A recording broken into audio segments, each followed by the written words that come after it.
Hello dear students, class 7 Hindi lesson 1। आपका lesson है दादी माँ। इसके लेखक कौन है? इसके लेखक हैं शिव प्रसाद सिंह। इसमें क्या है, इसमें दादी हैं, लेखक हैं, एक है धन्नो की चाची, एक आपको इसमें पात्र मिलेंगे रामी की चाची। कौन है?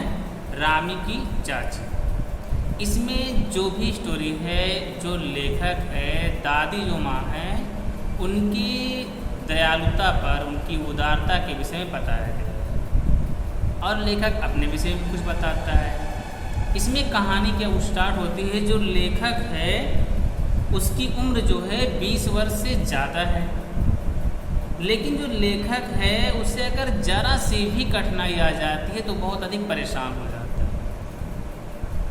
इसके बाद क्या होता है, जो लेखक का गांव है वहाँ पर क्या है, बरसात हो रहा था और बरसात से बहकर जो घास ओस होते हैं वो बहकर आए थे, मतलब एकदम अधगले हो गए थे और उस पानी से बदबूदार गंध भी निकल रही थी और प्लस एकदम झाग से भरा हुआ था।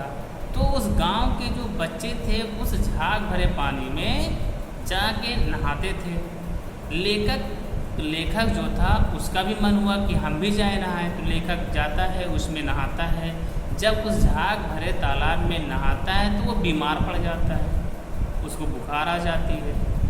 जब बुखार आ जाती है तो लेखक का बुखार आने पे तो परेशान तो होना ही पड़ेगा, कि लेखक ने गलती तो की कि भाई बदबूदार जो पानी है, गंदा पानी है, उसमें जाके नहाना तो बीमारी तो फैलेगी। तो लेखक जो है जब बीमार पड़ जाता है तो आता है उनको बहुत तेज से बुखार हो जाती है, घर आता है और चद्दर ओढ़कर वो सो जाता है। इसके बाद क्या होता है, घर आया, चद्दर ओढ़ के सो गया और उसका बुखार रात 12 बजे के बाद ही समाप्त होता है।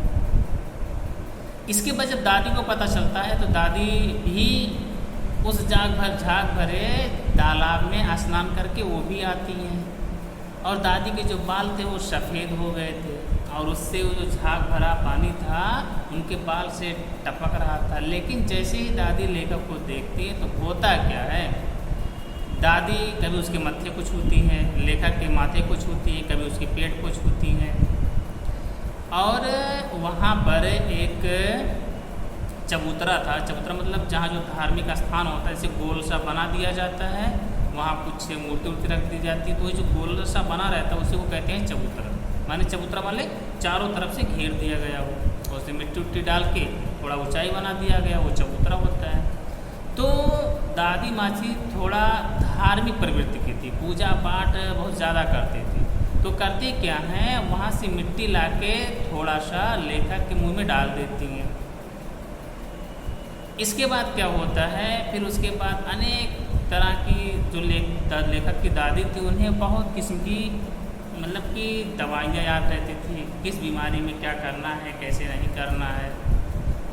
इसके बाद दादी जो है, जब लेखक बीमार है तो खाने के लिए क्या दिया जाए, तो जो लेखक की दादी हैं वो खिचड़ी बनाने की सलाह देती हैं कि खिचड़ी खाएंगे तो आराम से बच भी जाएगा, कोई समस्या नहीं आएगी।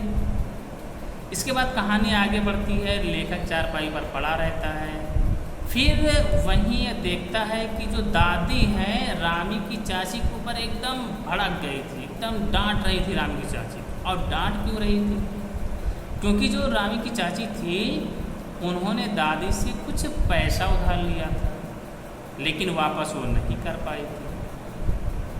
मतलब कि दादी डांटती जा रही थी रामी की चाची, मतलब कि वो कह रही थी कि मतलब फसल जब कट जाएगा तो हम पैसा वापस कर देंगे। ऐसा रामी की चाची इसलिए कह रही थी कि उसकी लड़की की शादी पड़ी हुई थी और रामी की चाची जो थी वो परेशान थी। उसके बाद रामी की चाची जो है दादी माँ का पैर भी छूने का प्रयास करती है, लेकिन इसमें होता क्या है, जब रामी की चाची दादी माँ के पैर को छूने का प्रयास करती है तो जो दादी माँ वो पीछे हट जाती है और उसे डांटना फिर स्टार्ट कर देती है। और लेखक अपने बिस्तरे में सो कर, लेखक बीमार था, वो बिस्तर पर अपना सो रहा था आराम से, वहाँ से वो देख रहा था। तो दादी माँ से लेखक क्या कहता है कि दादी माँ जाने दीजिए, बाद में पैसा दे देगी। और दादी माँ लेखक के ऊपर भड़क जाती हैं कि तुम चुप रहो, तुम क्यों बोल रहे हो। फिर उसके बाद जो दादी हैं रामी की चाची जो थी धन्नो को अच्छे से डांटती फटकारती है। फिर उसके बाद धन्नो चली जाती है, कहानी और आगे बढ़ती है। इसके बाद लेखक एक बार ऐसे घूमता टहलता जा रहा था, तो वो ऐसी घटनाएं देखता है कि लेखक एकदम अवाक रह जाता है, अरे ये कैसे हो सकता है। अब वहाँ हुआ क्या था, वहाँ ये हुआ था कि जिस धन्नो को, जो रामी की चाची थी, जिस रामी की चाची को अर्थात धन्नो को दादी जो थी डांट फटकार रही थी, वही धन्नो आज, जो रामी की चाची थी उनका नाम था, मेरे समझ से धन्नो ही होना था, धन्नो ही नाम था। जो रामी की चाची जो धन्नो थी, जिस धन्नो को दादी डांट फटकार रही थी, वही धन्नो उस समय दादी को आशीर्वाद दे रही थी कि दूधो नहाओ पूतो करो। इस सेंटेंस को सुनकर जो लेखक है वो सोच में पड़ जाता, आखिर ऐसा हुआ क्यों।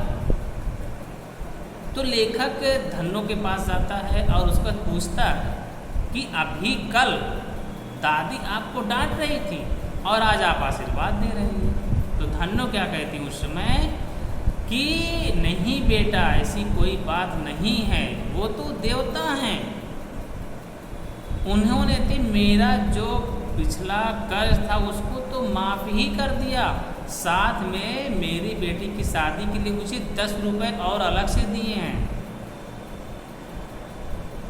ये होती है। इसके बाद देखा जाए तो जो दादी थी वो बहुत धार्मिक प्रवृत्ति की थी, ठीक है, और धार्मिक प्रवृत्ति के कारण होने के कारण उन्हें वो जो थी, यदि किसी के घर कोई बीमार होता था तो वहाँ पे पहले दादी माँ पहुँच जाती थी और वही काम स्टार्ट कर देती थी, माथा छूना, पेट छूना, ये सब करना, और मतलब कि 50 किस्म की दवाइयाँ सुना देती थी और अनेक बीमारियाँ सुना देती थी, भूत प्रेत से लेकर दवाइयाँ तक, निमोनिया है, बुखार है, क्या है, सब कुछ बता देती थी। अर्थात यदि कोई बीमार होता था तो जो दादी थी उनको अच्छा नहीं लगता था, वो वहाँ पहुँचती थी और उसको ठीक करने के लिए जहाँ तक हो सकता था भरसक अपना पूरा प्रयास भी करती थी। इसके बाद क्या होता है कि जो लेखक हैं उनके भाई किशन की शादी तय हो जाती है। अब इसमें क्या होता है, जब किशन की शादी तय होती है तो बारात तो जाती है। अब बारात में लेखक को भी जाना चाहिए था, लेकिन यहाँ घटनाएं क्या घटती हैं, जो लेखक है वो बीमार चल रहा है, बीमार होने के कारण लेखक बारात नहीं जा पाता है, जिसके कारण लेखक को घर पर ही रुकना पड़ता। लेकिन जब बारात जाता है तो घर की जो महिलाएं हैं एक कार्यक्रम रखती हैं। उसमें होता क्या है कि विवाह से लेकर पुत्र की उत्पत्ति तक की सभी दृश्य दिखाए जाते हैं, कैसे कैसे क्या क्या होता है, और ये सभी बात निभाते कौन है, केवल महिलाएं ही निभाती हैं। लेकिन अब यहाँ पे पुरुष वर्ग के जो लोग हैं वो लोग वहाँ पे रह नहीं सकते थे, लेकिन लेखक बीमार था। तो दादी माँ जो थी वो क्या करती हैं कि लेखक के ऊपर चादर उठा देती हैं और बता देती हैं कि आप बोलना मत, इसमें अपना सोए रहना आराम से और अपना देखना। लेकिन होता क्या है, उसमें एक भाभी थी, उनके दृश्य को देखकर लेखक को हंसी छूट पड़ती है, और जैसे ही लेखक हंस देता है तो सबको पता चल जाता है कि यहाँ पे कोई पुरुष भी है, और सभी लोग गुस्सा जाते हैं। लेकिन दादी इतनी उदार थी कि लेखक का सपोर्ट भी करती हैं। यहाँ तक दादी कहती हैं कि इस छोटे बच्चे से कैसा सब। फिर कहानी आगे बढ़ती है इसके बाद क्या होता है, एक समय ऐसा आ जाता है कि जो लेखक हैं, इसके बाद है जो दादी है, वो मतलब कि ममता, स्नेह, दयाल जो भी आप कह सकते हैं, उसकी समझ लीजिए एक प्रतिछाया थी, एक मूर्ति थी। जब दादी और दादा, जब दोनों लोग थे, उनके जो दादा थे, दादी की स्नेह में इतने अधिक धन संपत्ति व्यय कर दिए थे कि उनके पास ज़्यादा धन दौलत बचा नहीं था, और यदि किसी से उधार भी मांगते तो उन्हें मिल नहीं रहा था। तो किशन जो हैं और लेखक जो हैं वो दोनों परेशान हो जाते हैं, अब क्या किया जाए, पैसे तो है नहीं। तो दादी क्या कहती हैं, बेटा चिंता मत करो, अभी तो मैं हूँ। इसके बाद जो है दादी अपना एक कंगन निकालती हैं, वो देती हैं। इसके बाद में लेखक को पता चलता है कि तो दादी हैं वो अब नहीं रही, वो चली गई हैं। ये सभी घटनाएं जो घटी हैं एक पत्र के माध्यम से लेखक के पास पहुंचता है, और जैसे ही लास्ट लाइन वो लेखक पढ़ते हैं कि दादी अब नहीं रही, तो लेखक के आंखों में आंसू आ जाते हैं और लेखक पूरी तरह से उदास हो जाता है।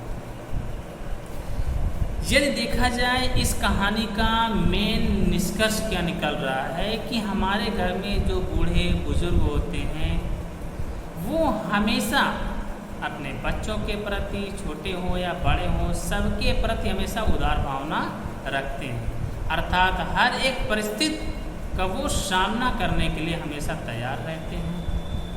इसलिए घर में जो भी बूढ़े बुजुर्ग हों उनका सम्मान करना चाहिए, ठीक है, क्योंकि यदि कोई हिम्मत दिला सकता है तो बूढ़े बुजुर्ग लोग ही हिम्मत दिला सकते। क्यों?